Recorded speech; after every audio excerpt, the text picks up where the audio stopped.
మన హ్యాపీ బతుకొచ్చిన ఆలోచన కూడా నాకైతే ఓటుంది. తర్వాత దానికి పాలసీగా ఆమోదించడానికి నేను ఆమోదిస్తాను.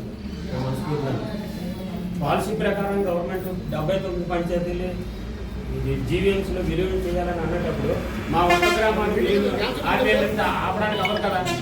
అందరికి 79 గ్రామాలకు ఏం జరిగితే ఆ ఆటోలో మాకు జరగాలండి. మేము ఆపేమన్నా ఒక గ్రామాన్ని ఆపలేని కాబట్టి కూడా ఈవేళ అంచేత అభివృద్ధి అనేది మనం మాట్లాడలేదు. ఎవరు చేయడానికి ఏం లేదు సరే. నా ఒపీనియన్ అయితే జీవీఎంసీలో కల్పిస్తాం, హ్యాపీగా ఒప్పుకుంటాను సార్. Thank you sir. ఇప్పుడు ఒపీనియన్ చెప్పమంటారు కాబట్టి మా గ్రామం నుంచి మాకున్నటువంటి పబ్లిక్ మా తాలూకా నేను పార్టిసిపేట్గా చేస్తాను. ఈ యొక్క కూటమి తీసుకున్న నిర్ణయం ఏదైతే ఉందో విలీనం చేయడానికి మేము 100% మేము తీర్మానం సిద్ధంగా ఉన్నామండి. దానికి గల ప్రధానమైన కారణాలు కూడా చెప్తానండి. ఇదివరకు గండగొండలో చూసినట్లయితే ఒక 4 సంవత్సరాలు 5 సంవత్సరాలు అంటే 2-3 సార్లు బ్యాక్ వెళ్ళేటప్పుడు అయితే భూమి రేట్లు చూసుకుంటే చాలా గది చూస్తే 5,000, 6,000, 7,000 సింహాచలం రోడ్డు పడ్డది ఎయిర్పోర్ట్ అన్నారు. ఈ రోజు ఆ ఏరియాకి వెళ్తే 40 నుంచి 50 రూపాయలు పడుతుందండి. అంటే అభివృద్ధి ఉన్నాలో లేదంటే నిదర్శనకై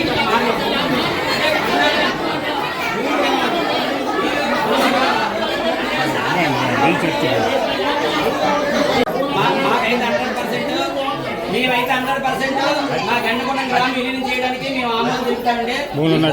మా పబ్లిక్ నుంచి కోరిన విధంగా ఏదైతే 10 సార్లు వరకు లిఖితపూర్వకంగా కలెక్టర్ గారిని అడుగుతున్నారు కాబట్టి అంటే మన చెరువు పనికి దానికి 100% మా ఎమ్మెల్యే దృష్టి పెట్టి మిగతా పంచాయతీలు కూడా అందరూ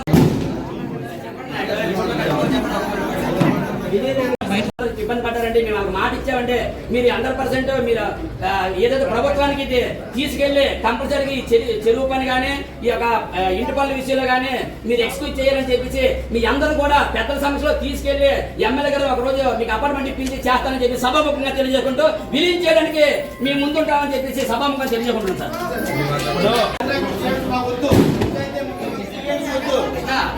చెప్పండి.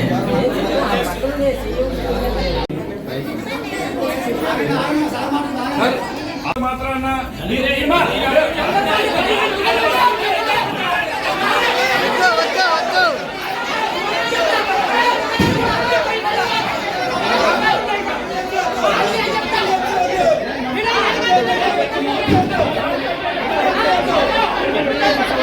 గ్రామ పంచాయతీ